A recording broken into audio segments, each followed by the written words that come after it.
Welcome to our ASLM special COVID-19 session number 37. Welcome everyone. Good afternoon, good evening from wherever you are. This is another day where we are discussing our experiences with this COVID-19 pandemic. It has been over a year now since COVID-19 was declared a pandemic by the World Health Organization, and Africa has not been spared. Economies have suffered, we've lost lives, we have had many people fall sick. And today, in one of our continuous series, we are to discuss African experience on expanding COVID-19 testing using SARS-CoV-2 antigen rapid diagnostics testing. As we are aware, we have been having economies locked down, countries locked down, and this time we are focusing on testing at health facilities, borders, and semi-closed communities like schools, workplaces, prisons, among others. And today is a special way. We have special guests who are going to discuss with us this important session. We are privileged to have Professor Wendy Stevens. Professor Wendy Stevens is the head of Department of Molecular Medicine and Hematology at the University of Witwatersrand in South Africa. She's also the head of the National Project Program at the National Health Services in South Africa.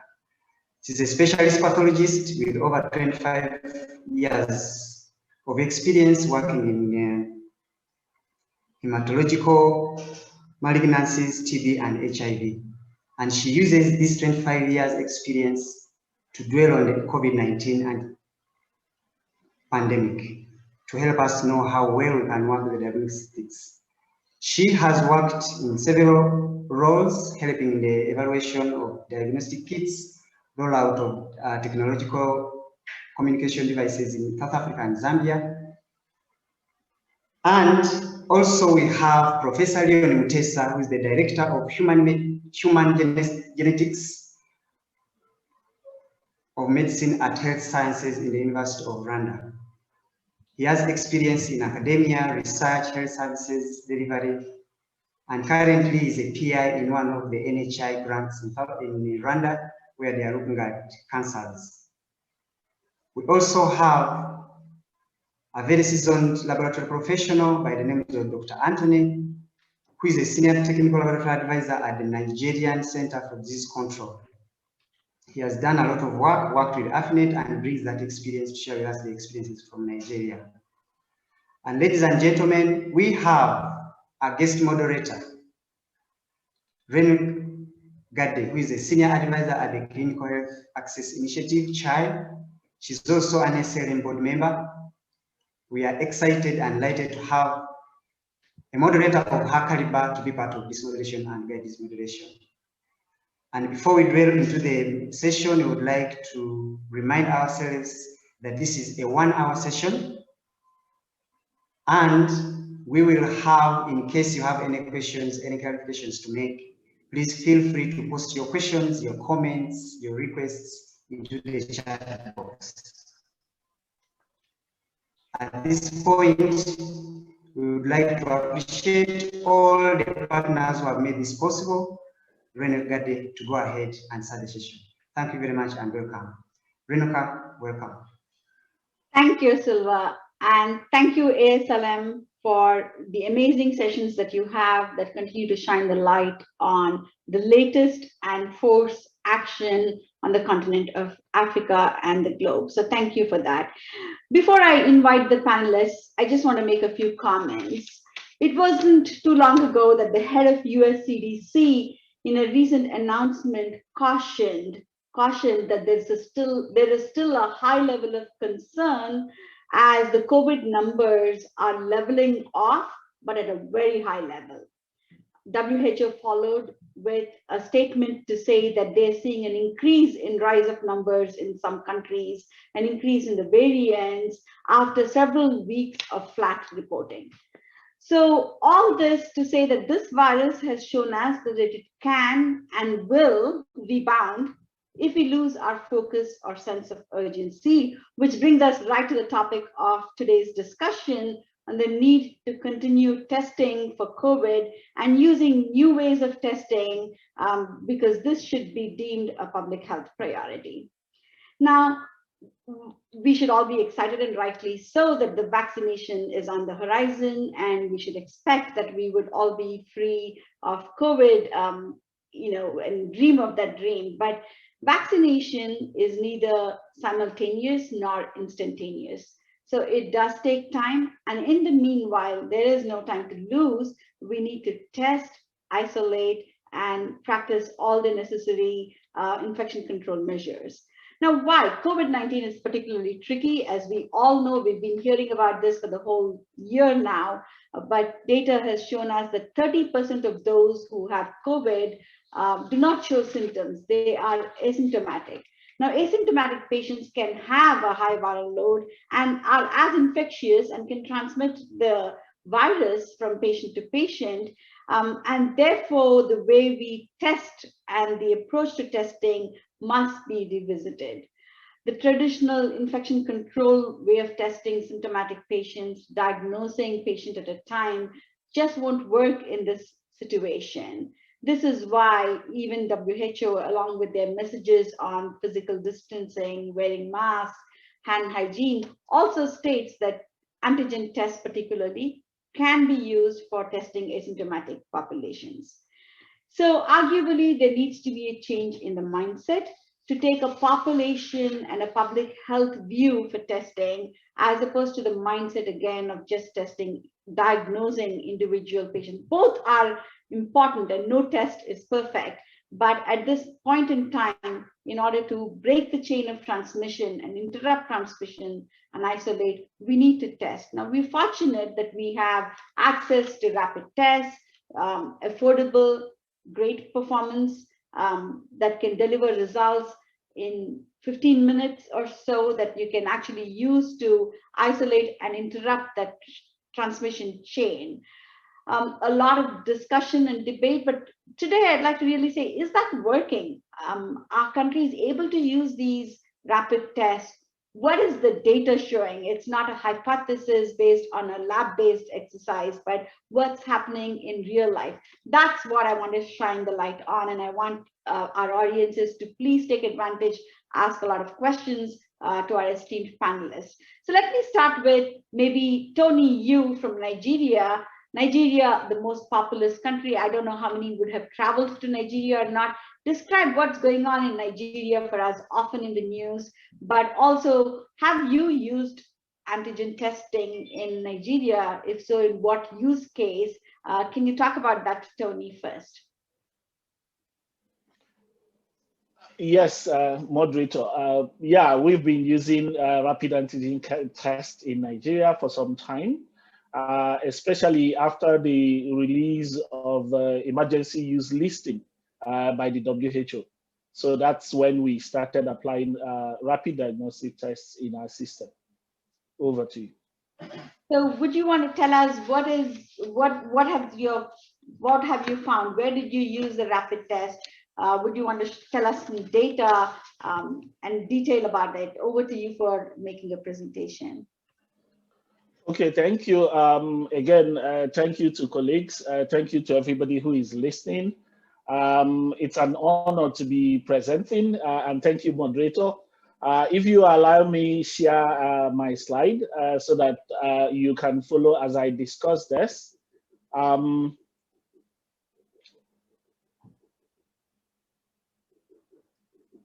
So my presentation, again, is just to look at one case scenario where we have adopted the rapid antigen test kit for the purpose of diagnosing SARS-CoV-2, which has been exceptionally useful to our people in Nigeria.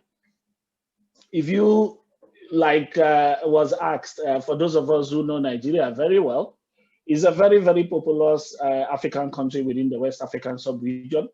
With an estimated population of over 206 million people, with a median age of about 19 years. If you look at that data, it will give you an idea of how young the population, the entire population is. And to put it exactly in context, you have about 30% of these 206 million people being made up of people between 15 to 30 years. So you really have a vibrant youth culture, a lot of people that have energy to contribute to the building of the country.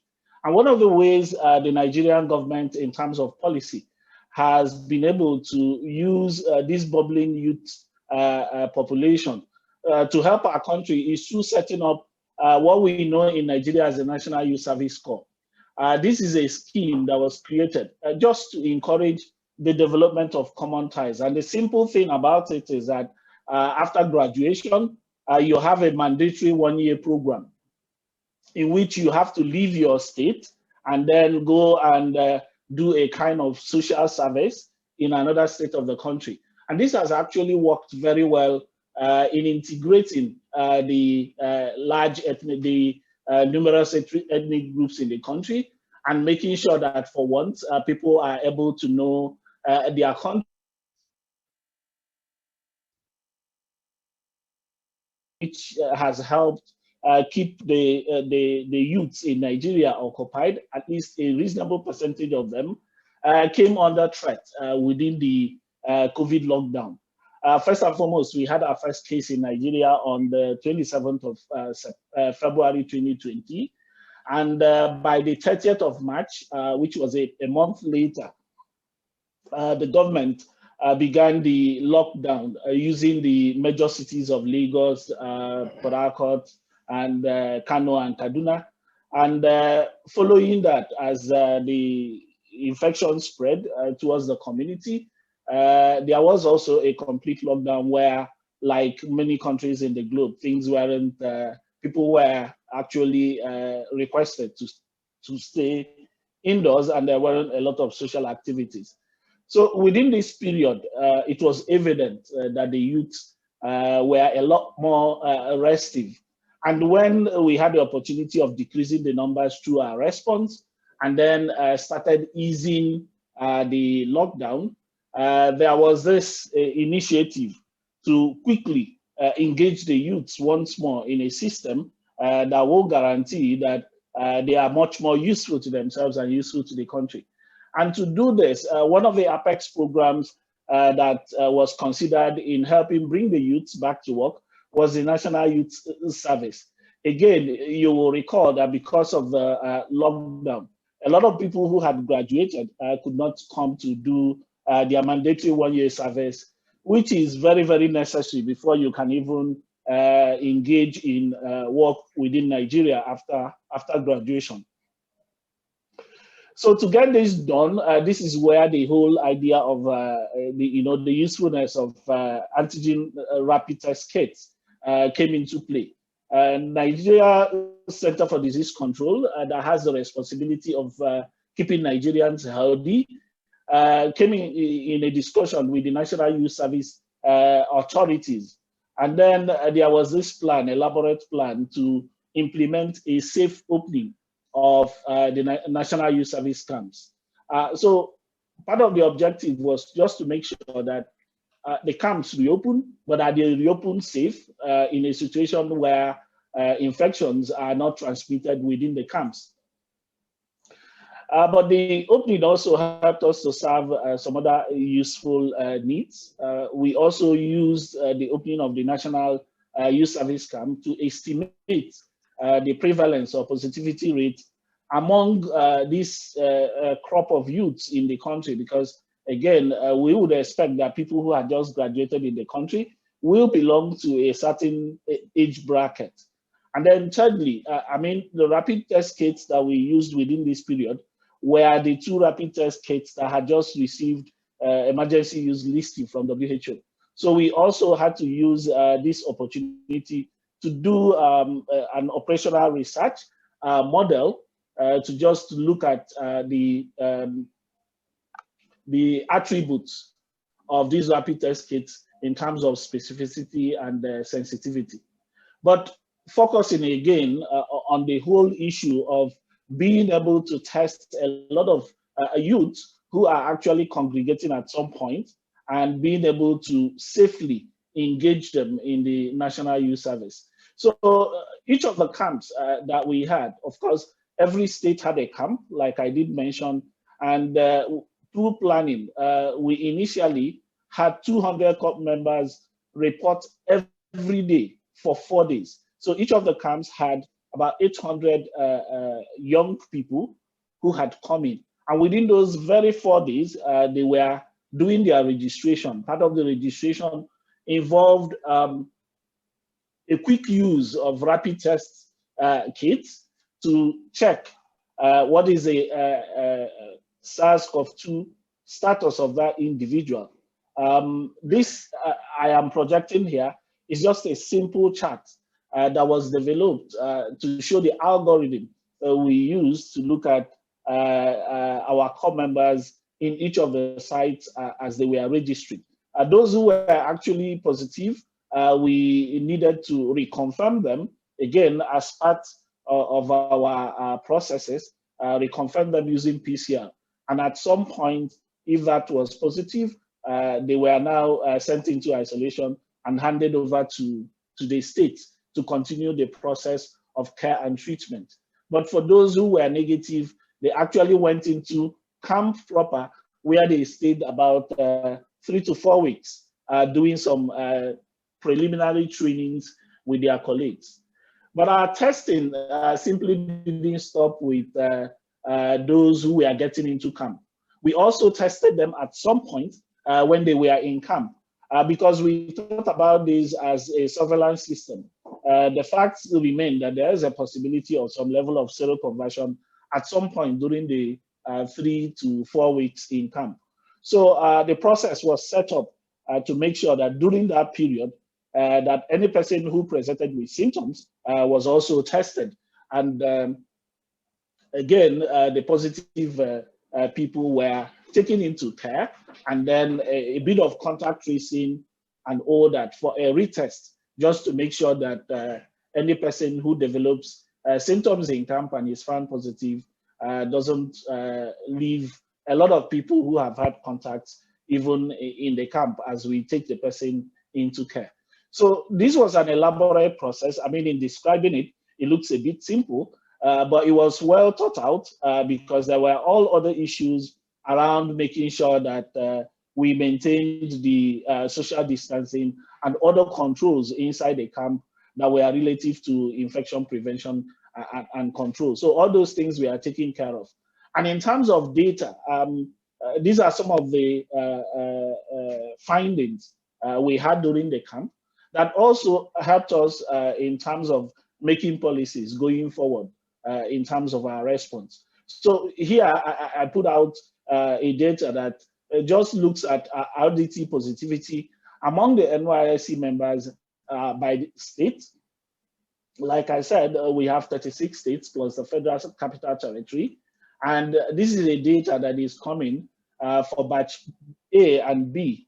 Of course, to make sure that we maintained the 200 coppers per camp, we had to divide the enrollment into 3 streams, batch A and batch B, and then batch C. But this process took us all the way from October to February. The batch C team were still looking at the data, trying to analyze to come up with graphs like this. But this is exactly comparing the RDT positivity between the people who came into camp in the different states in batch A and batch B. And what you can see here is actually the difference in terms of the percentage or the number. There is an absolute increase in the number of people who tested positive between batch A and batch B.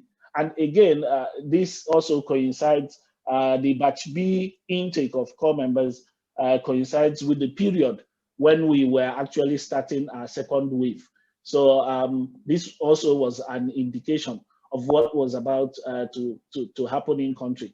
This also is another data that is related to batch A, batch B.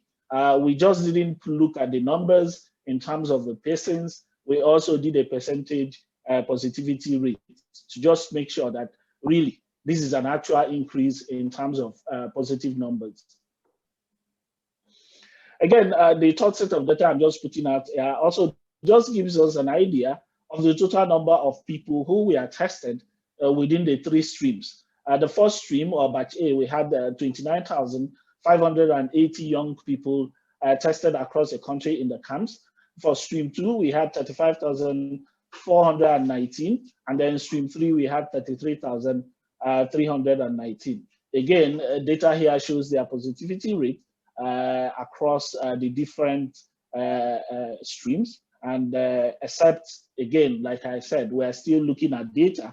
The third stream of intake was just finished a few weeks ago. So we're just trying to get that data ready and analyze it. So having said this, there are positive takeaways from this, and I could capture a few of them readily for our discussion here.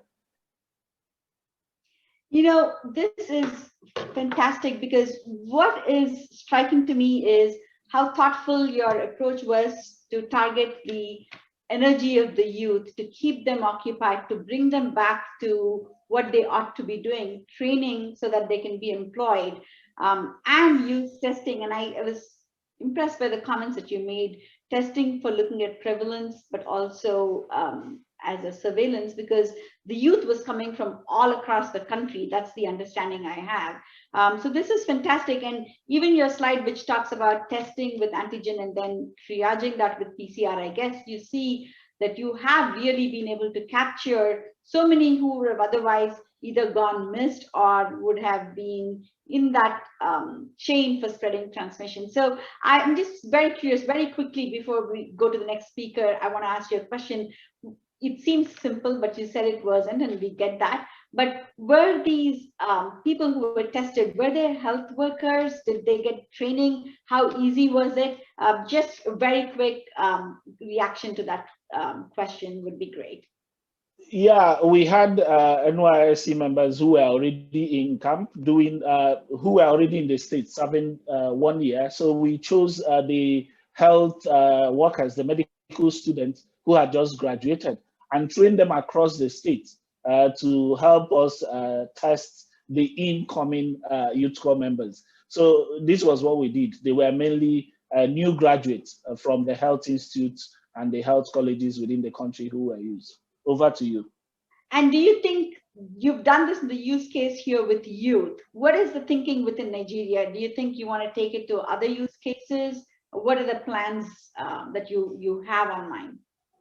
Yeah, if I had time, there is a national guideline that was developed immediately after this activity that looks at context in which we can use this. So beyond the National Youth Service Camp, we are also looking at schools. At the moment, we've already rolled out in health facilities, doing a pilot that is using this as at emergency triage situations within these health facilities, just to make sure that we use this properly and are able to detect quickly those who need to get services in the hospital, and also to be able to separate them and take them into care without having to wait through the long process of using PCR.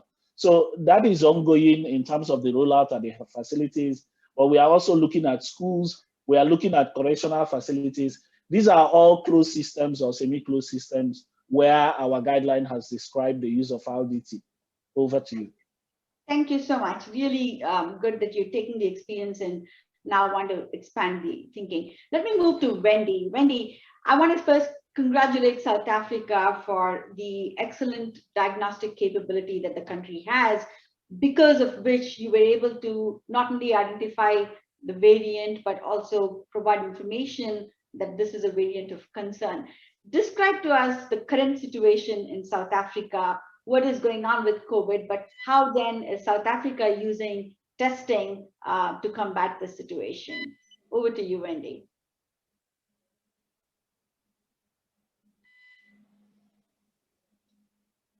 You're on, you have to unmute, Wendy. Thank you very much for the opportunity to speak today, Renuka. And I was really impressed with Tony's creative approaches, which I think we can all learn from. We have a slightly different environment, which I'm hoping I can share the slides with you and begin the presentation. To put the context of testing and how we've used our current infrastructure and where we feel rapid antigen testing has a role. What I can say is COVID, for me, is probably one of the best use cases we've ever had for point of care testing. And while I've never been the biggest proponent of it, this is the one scenario where I really think it's incredibly important. So I'm going to try and share my screen now. And hopefully you can see the slides. So I'm going to give you a little bit of background because it puts into context what makes it a little more complex in our environment. Giving you a little bit, you did ask me to talk a bit about the discovery of the variant, a bit about the antigen testing overview, and really the challenges. What I have to say is to congratulate ASLM for their 10th anniversary. I think we were there from the start, and the training has been absolutely phenomenal over the last couple of months. So just a reminder to everyone, and I know this is an old jaded slide, but I think it's still incredibly important, is that we're not sure that there aren't places where we should be doing overlapping testing, combinations of testing and not just one or the other. And there's a lot of debate in country, and it's a very similar type of approach that we've taken to HIV rapid testing in the past. So to look at the context, South Africa is an absolute disaster zone as far as COVID, both economically, personally, professionally. It has been an incredible journey in 1 year. To date, we have conducted over 9 million PCRs, and I don't want to sound like we're very good at just doing numbers, because we're not always as good translating it into action. We've identified a huge number of positive cases. We're over 1.5 million. What I can say is total recoveries look reasonable on this, but in the second wave, total numbers of deaths certainly increased dramatically, and there's some good reasons for that. We have numerous active cases, and the healthcare system is stretched unbelievably. We started with reasonable capacity, having the ability to work on our HIV and TB backbone, which included a large number of pieces of equipment for viral load, for TB, for HIV PCR. The problem with it is our first case was identified officially on the 5th of March. We had cases before that, so it's our anniversary this week. But to just say that we went into lockdown 5 on the 27th of March.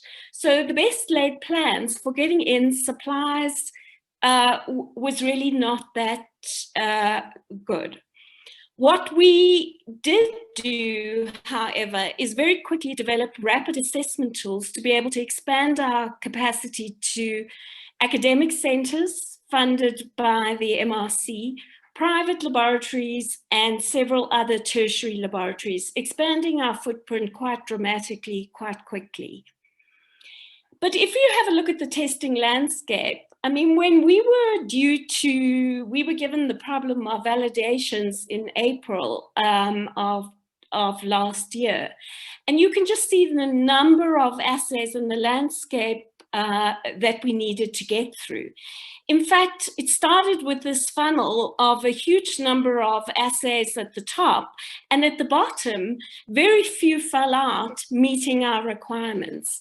The interesting thing is that we were still in lockdown 4 and had to provide guidelines to our regulatory authority, which I think is We've learned a lot of lessons and have had a lot of problems. But as you can see at the bottom, very few were really recommended for approval in the beginning and are still waiting in the queue some of them still waiting for regulatory approval. You can see serology in particular, we started with a landscape of 557 and landed up only really working with 16 tests at the end of that. And so it's been the regulatory hurdles around testing, I think need to be borne in mind as we move forward. Just to give you a little bit of background, we ended up starting with a whole host of assays that were open systems, and with time managed to get, and this is just for the NHLS testing platform, which has now done about 3.5 million COVID, the rest being done in private and academic labs. But as you can see, we started with a whole number of open platforms, and as we were able to get stock, we were able to use the backbone of our assays. And you can see that we have a good percentage on assays like Roche, on Abbott, on TACPath, and we can talk about why some of these may be problems going forward. But you can see that overall, the number of tests and the positivity changed dramatically over time, with our major peaks being in the June-July period and a really disastrous peak in the December, January, well, really starting in November. What I wanted to show you this, and I'll try and do this very quickly, is that as with all our other HIV and TB programs, we use things like CT values to monitor ongoing performance. What we can see very nicely done by Leslie is that while the CT ranges of different assays are different for different genes, there was a similar median CT, particularly if you looked at one gene, which I'll show you in July and December. We also noticed that the CT decreased prior to increases in positivity rate. And so we believe can also be used in the placement of less sensitive diagnostics. Where we have CT values that drop below 30, and you can see in this picture, just using the N gene across all the assays, there would be really good places for where rapid tests would become even more important for us. And that was demonstrated in the second wave, where we really didn't have enough hospital capacity or enough testing capacity in certain regions. And so the assays with CTs below 30, 33 performed very well in certain environments. And then along came the real drama in December. And this was really because we have a network for surveillance in South Africa, led by many organizations like the NICD and various other groups within the country. They supported to look at sequences and monitor surveillance. And as a result of this network, and I can tell you the network is now stretched because of the demand for testing, but we were able to identify and track a novel variant. And this lineage rapidly became dominant in the periods round about October all the way through, and now accounts for probably about 90% of all sequences. And I'm sure you've heard of the famous South African variant. We prefer it was called a different name, as it has, as naming and bringing these things, you will understand, have major economic and other issues that go with them. So the variant is really called the 501v2, or a variant of severe concern. And the reasons for that are largely, and this was presented in South Africa on the 18th of December by Tulio de Oliveira as part of a larger group. And this really was the real drama that initiated. It is different in certain ways to the UK variant, which in fact was reported for the first time on the 19th of December. And there are things that are very similar, and there are differences, like in the spike protein, certain deletions are different in the UK variant, and the South African variant, the real areas of concern are the 417N, 484K, and the 501Y. And those are really because of the receptor binding, the increased affinity for the ACE receptor, and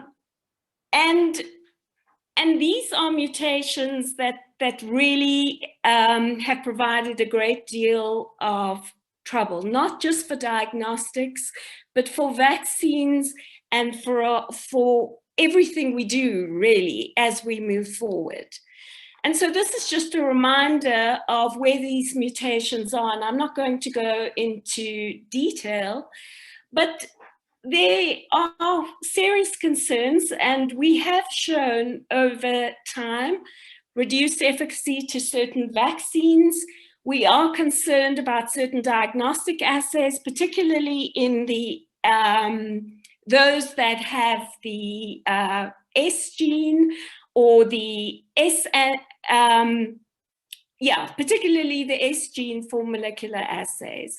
But we think it's going to affect everything we do. There appears to be some escape from neutralization, and we are having to look at the validation of all assays again.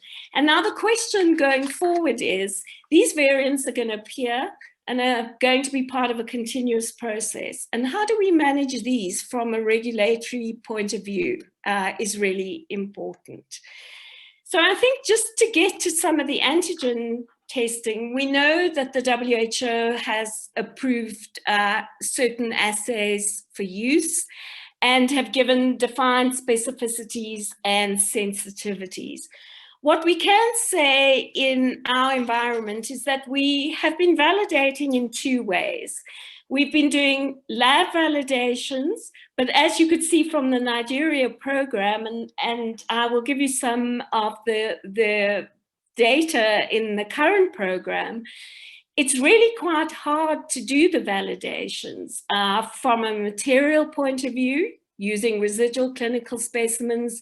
We've used viral culture panels, which have been made locally, and we've also used recombinant proteins from insect cells. And we're hoping that together with, and this is a protocol that changes with time and will change as variants develop. But if you have a look at all the regulatory authorities, there are only a handful that actually agree on which of these antigen tests should be put into use. So the ones that are in progress and have been reported and completed to the regulatory authority are the classic ones, the PanBio, the SD biosensor, which is being used, both are being used nationally. Good results for certain assays like BD, Lumira, Orient-Gene, but I can't give you the details as these are still, some of these are still going through the regulatory process. But they are coming on fast and furiously, and we're going to have to find a way to manage them. So, use cases. South Africa, we've had a lot of debates about use cases. We think there are real population benefits, particularly in population screening in low prevalence areas. We've used it in, especially in November and December, in hospitals and healthcare facilities where we didn't have enough access to PCR. And we have an algorithm which is very similar to the Nigerian one, but works depending on the background prevalence. In symptomatic cases where we have an antigen test that's positive, and for the most part, we've been using the PanBio and the Roche, we would initiate treatment and appropriate measures. Where we have a symptomatic case that is antigen test negative, we would probably refer for a PCR. And in those instances, we are finding significant issues, delays, problems with data entry, and as was mentioned by the previous speaker, a huge amount of effort has to go into getting the process right. And the same thing for general population screening. In fact, we actually really are thinking about using it not just at the level of screening or surveillance, but actually for self-use in healthcare worker settings, in schools, and use at home. So I think we're moving past just the use in clinics and hospitals and moving towards a more patient-centric approach. So we have been using them at ports of entry. This was a mandate put out by the Ministry of Health. We've used a lot of mobile testing and have used these mobiles at land ports, 20 of which are currently open, and 2 international airports with 3 other airports coming online. Now, we've got about 70 of these mobiles. Certain of them have PCR on board, and those we're using particularly at international airports. And where we can't put PCR, we are using antigen testing and have an application that immediately sends the result back to the individuals involved. And this is just a picture of some of them. They have connectivity to the main laboratory system, so we are able to monitor our antigen testing. And I think this is probably one of the most important areas, is to be able to get your data, which is where HIV testing failed completely. Obviously, safety is of critical importance here, and the use of PPE and these cubicles for specimen collection are particularly important. So if we have a look to date, it's very variable, the usage across, and you can see that on the right hand, the number of antigen tests done by sector. Largely done in the public sector. We've done about 400,000 of the tests to date. And there's very variable use depending on the area. In December and January, they were used in many clinics and hospitals just as emergency first diagnosis. But as we are declining now in prevalence, it's becoming, the uses are changing slightly. And I think this is why I'm saying it's important to know what the background is so that you can place these tests appropriately as prevalence changes. So what have the challenges been? I think some of the challenges have been delays at the usual places, as with HIV rapid testing, stakeholder engagement, responsibility, reimbursement. What we have to say is that we have aligned completely with the ASLM training modules. We were trained, 23 master trainers were trained. We now have in February 160 new master trainers trained, and the material has been changed to modify to the local context, but it's been an excellent set of training materials. We do believe there are quality issues that are going to have to be addressed, the same kinds of quality issues that arise with HIV rapid testing or LAM testing for TB. We've had less where the supply chain has been controlled by the National Health Laboratory Service. We've had less trouble in getting material and reagents to sites, but we've had a lot of, you know, there've been delays along the way. I think one of our biggest challenges across the country has been staff contracting COVID. And one of the experiences we have with the HR issues are that we could dramatically reduce the time taken to do the test if we removed the data admin issues, which were the delay. But staff have been, we've had huge outbreaks of staff, both in clinics and in laboratories across the country. And these have been one of the major issues with implementation. So we do need to look at, and that's why I like the idea of those youth cadres. So the difficulties really for us in implementation are going to be scaling up and building the capability that we require. We are moving towards patient-centric testing. We want to be able to do self-sampling, self-testing, and result return. And I think it's part of our larger digital strategy. And I just want to say to you that one of the major point of care, one of the major things we use the most in country are simple things like oxygen sat meters, which would be considered point of care too.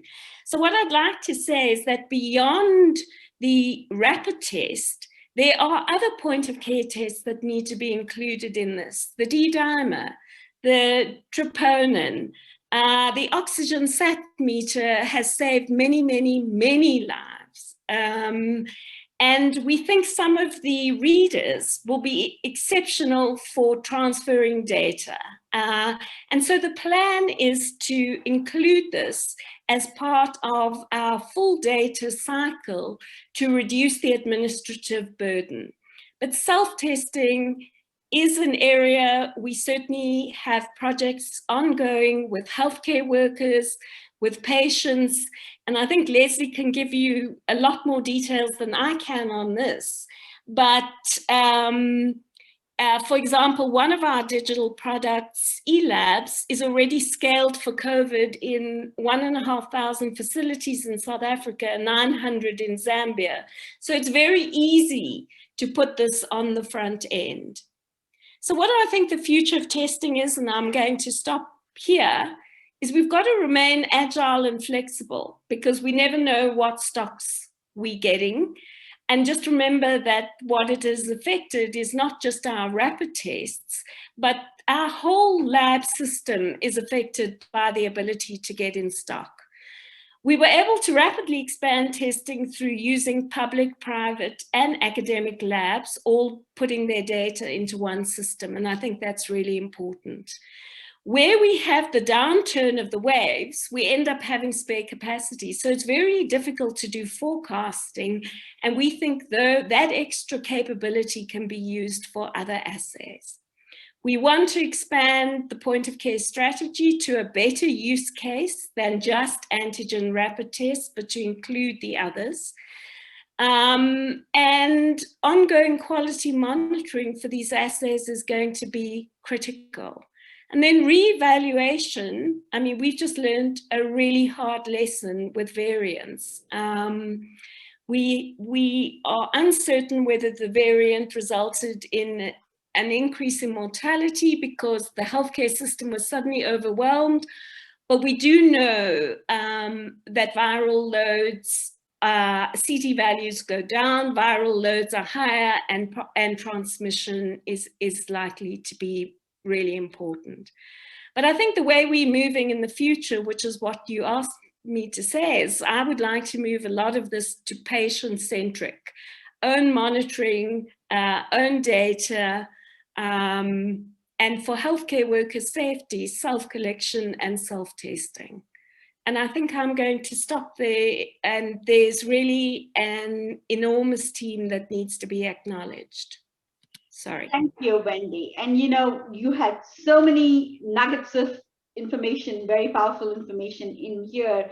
But the thing that stuck the most in my head is when you said you were not a believer of point of care up until the COVID incidents, and how that's kind of created a mind shift even in your own thinking. And they say necessity is the mother of invention, right? And then to look at the entire future landscape that you're articulating to say where else and what other point of care can be used, and the combination of using the lab and point of care so elegantly with surveillance and using public, private, mobile.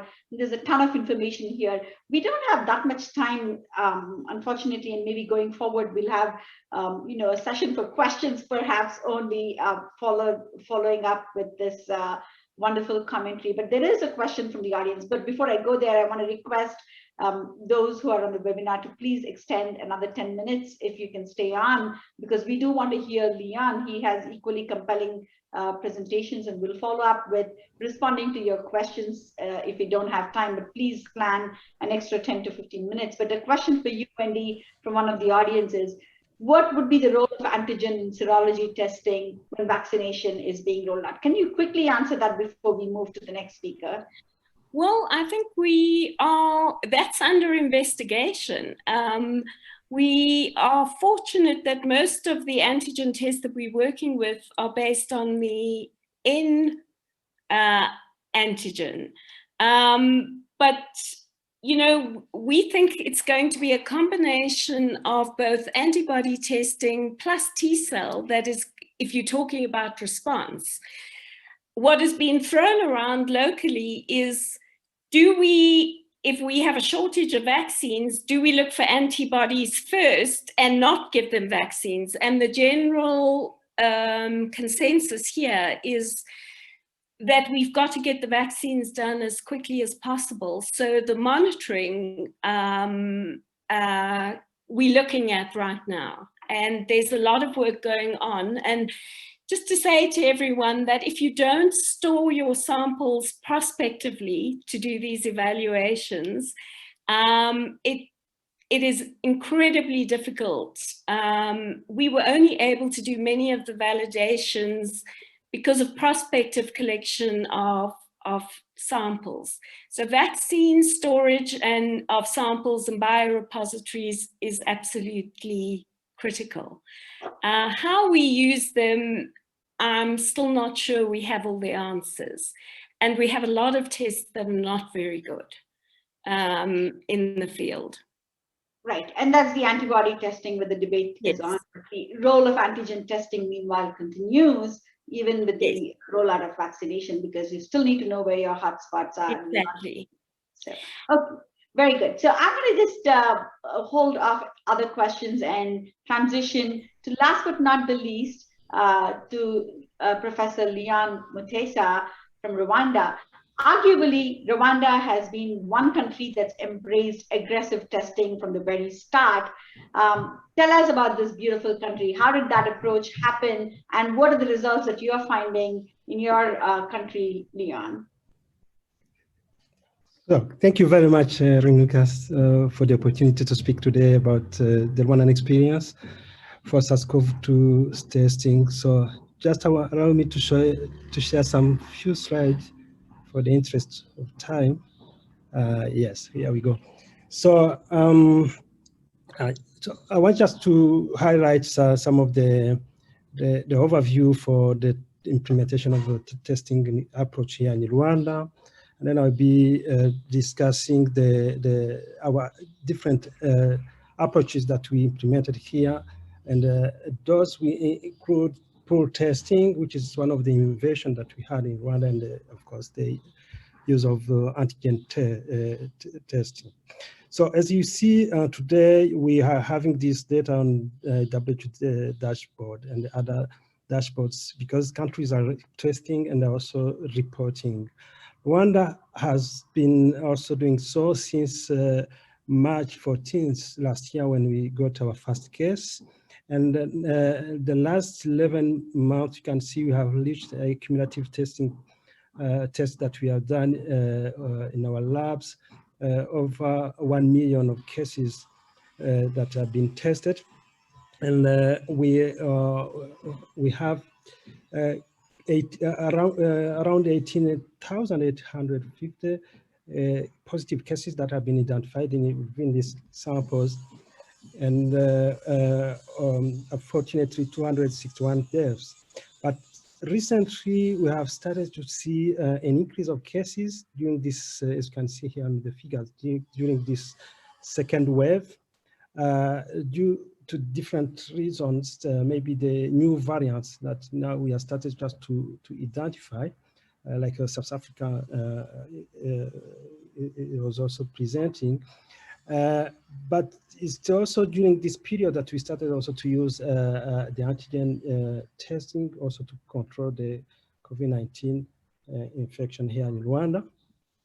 So as a background, so when we started just to test here in Rwanda in Q1 2020 last year, we only had one nucleic acid testing laboratory, which was using manual platforms. And then in the Q2 and the Q3, we started just to increase our testing capacity. You can see on this second map here that we have just scaled up the testing capacity over 20 testing sites.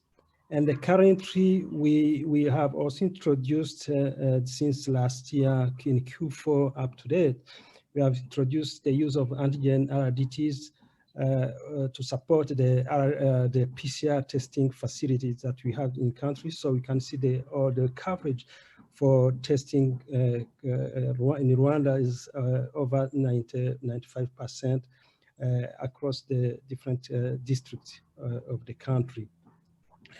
So Rwanda has just tried just to maintain the prevalence very low, and it's within this period. So we also try just to see how we can also try to minimize the cost for testing. You know, like everywhere we have the use of the PCR, which is very costly, very expensive. So we came up with this pulling out testing strategy, which is very easy technology just to understand. So here is just an example of how we do our massive testing when we want just to test very quickly and also to identify cases which are positive. So we designed pools of 20 size, which are also in accordance to the current prevalence.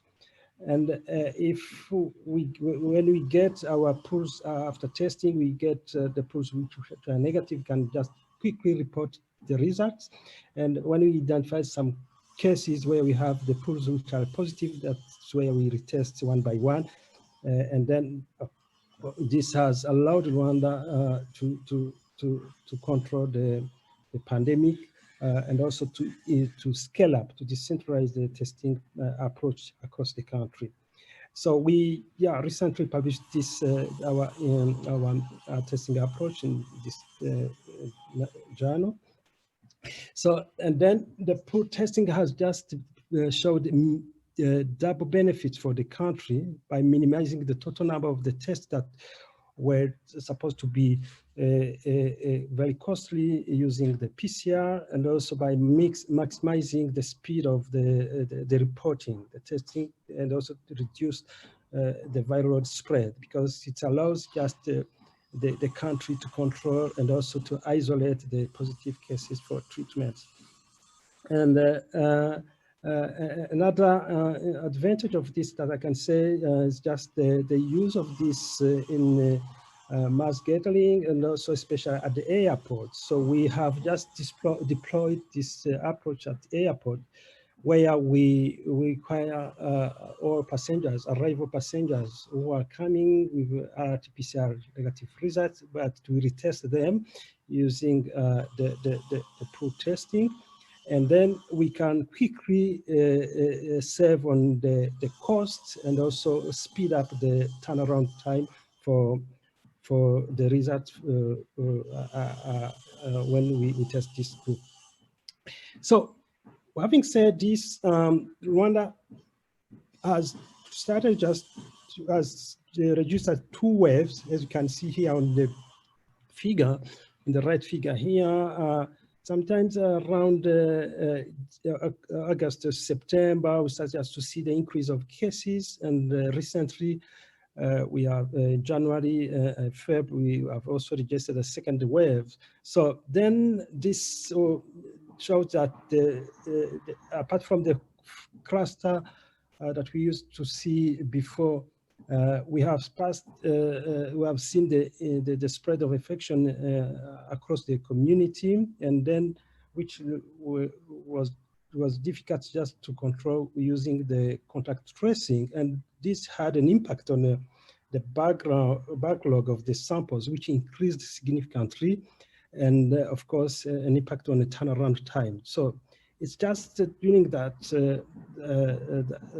that period, that especially during the first wave, that we started just to validate the use of the antigen test for controlling the pandemic here in the country. And we of course, like in South Africa and in Nigeria, presented, we also validated our algorithm that you can see here, which is quite similar to what has been presented before. And then after this, the country has deployed the use of antigen within all districts in the country, and also including the private clinics. And then we also defined who should be tested. Of course, in this group of the symptomatic cases with symptoms, and also expressing symptoms within the first week of infections. There's another group of the comorbidity with diabetes and other comorbidities, health conditions of the frontliners and elderly people. So those made our first priority group. But in addition to this group, we also had other groups where we displayed the use of the antigen in the markets, in the private clinics, as I mentioned, cross borders, truck drivers, in the prisons and the schools and refugees. Even this has been very, very, very useful, especially recently when we started to reopen our schools after festives of 2020. Where all schools were tested, school students were tested before reopening the schools.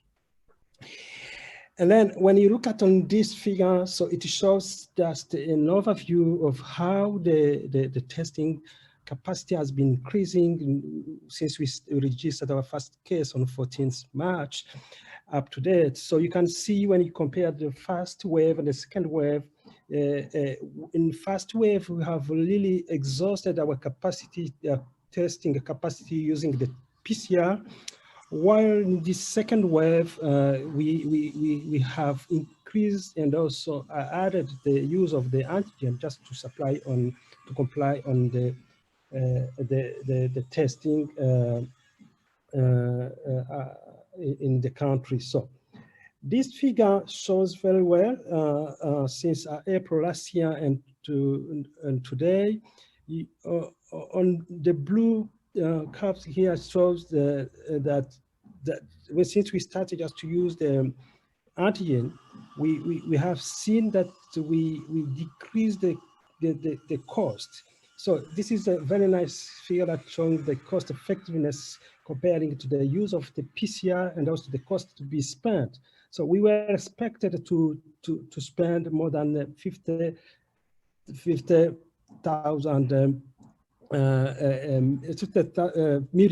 million of dollars to test using the PCR. And then when we started end of December by using the RDT, so we also decreased this cost and we saved around 15%. You can see even in last 2 months, in January, we had almost 50% of samples which were tested by using the antigen. And last month, February, we have over 50% of tests that have been done using the RDTs. To conclude, there have been very successful implementation of various SARS-CoV-2 testing approaches in Rwanda, as I'm summarized here. And the use of pool testing approach reduced significantly the cost and also the turnaround time. And the use of antigens, of course, in the hospital, in schools, and the other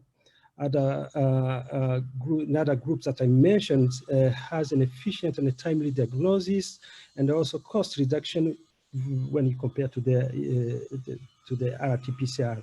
Nevertheless, there's also some limitations, of course, related to the swabbing, to the data collection, where you have the approved, the WHO approved RDTs, which use the nasopharyngeal swabs, which sometimes are not really comfortable for the individuals, and this has an impact for the results.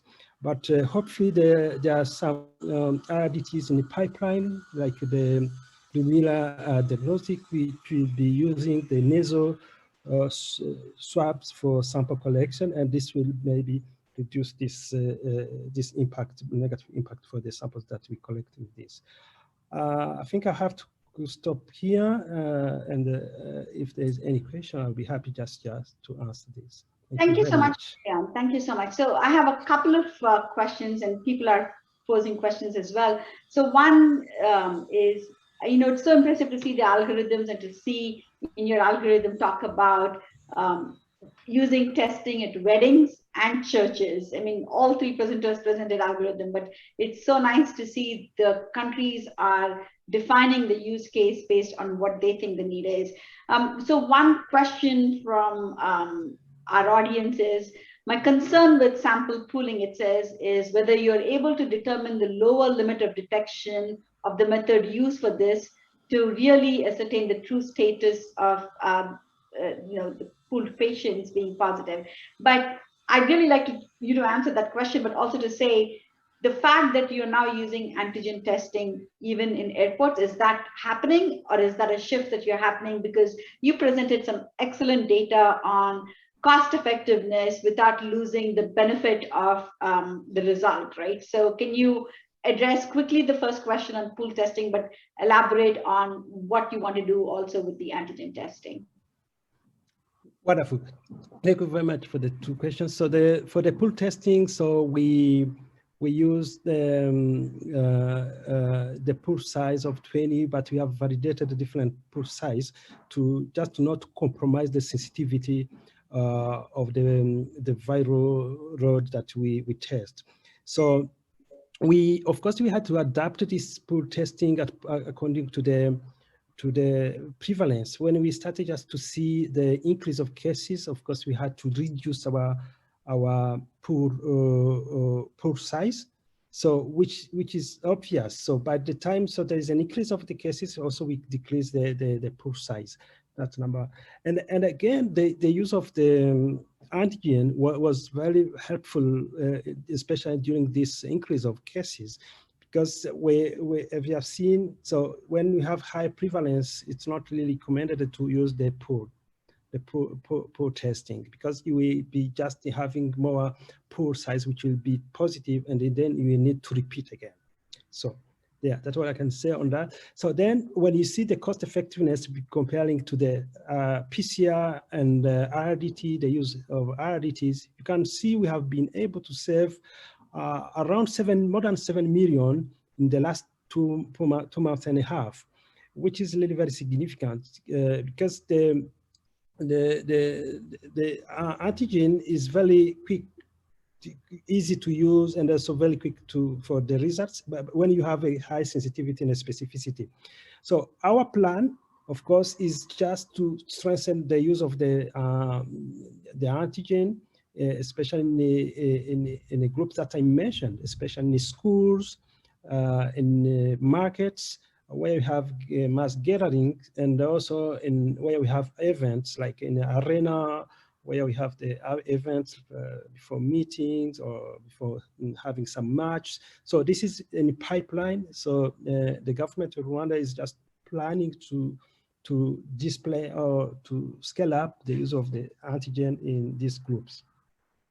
Great. Yeah. So I don't know about everyone, I can speak for myself here, that all three presenters made such excellent presentations, simplifying science, making it understandable, using evidence to create a new database, new cases. So your interventions are backed by data in trying to break this chain of transmission. It's fantastic, and really we could go on for another hour with these conversations. And I know we already are 10 minutes over the time slot. So I just want to kind of really bring this to a close with very quick comments from each panelist, and then we end, because I see there's a lot of back and forth on questions as well. So Tony, if you had one wish, one thing that you want to kind of get people to change or accept, what would that be? Would you be able to quickly set the tone, and as we move from panelist to panelist? Tony, you're still with us? You are on mute.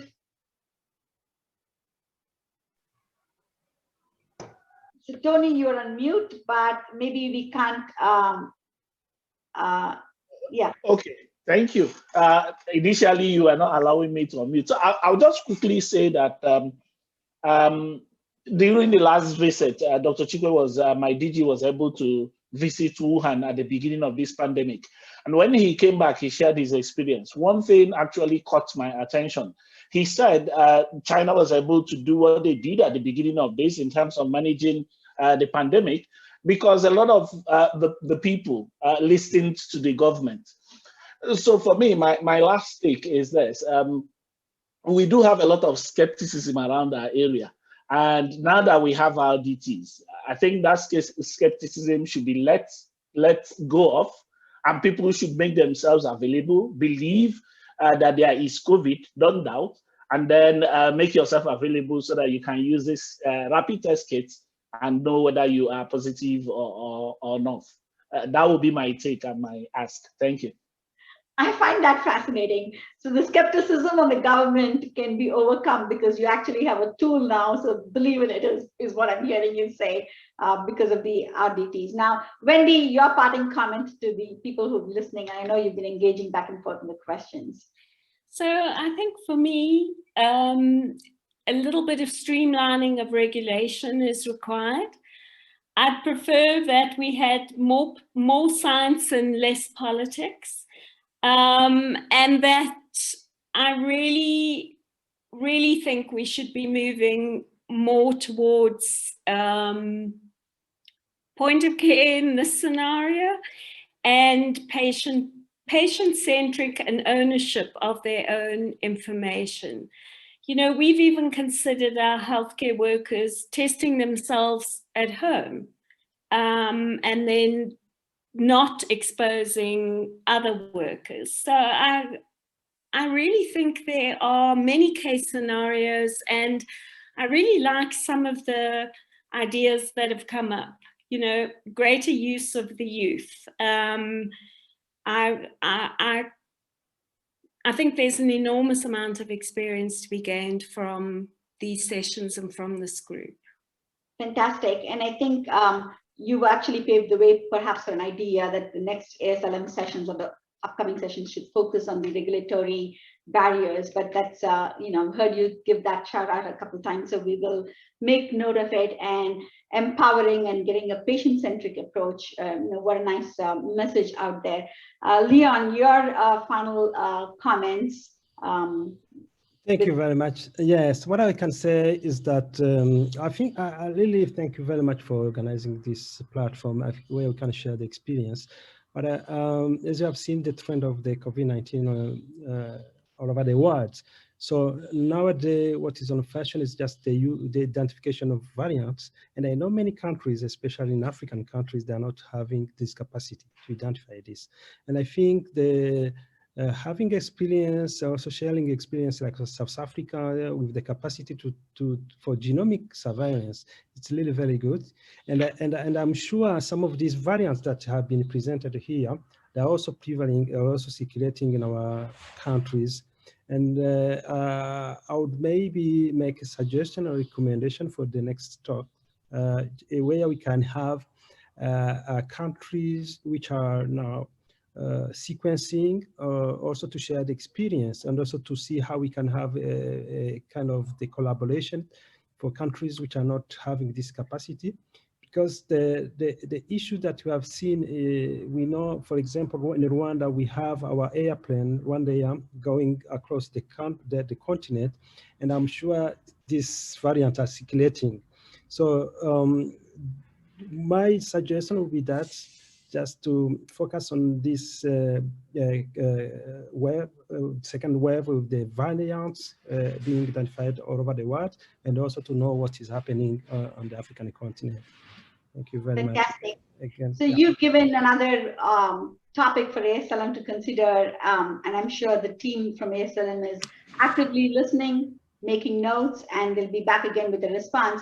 And I think it would be wonderful to end on this note. 10 years of ASLM, what better evidence about the success of the role that they have played as they're bringing us all together, systematically addressing the politics, addressing the science, and paving the way for what action needs to be done. So stay tuned for more ASLM sessions. And again, a big thank you to the panelists and to all of you who actively engaged on this session. Appreciate you staying over time. Thank you very much. Thank you very much. Thank you.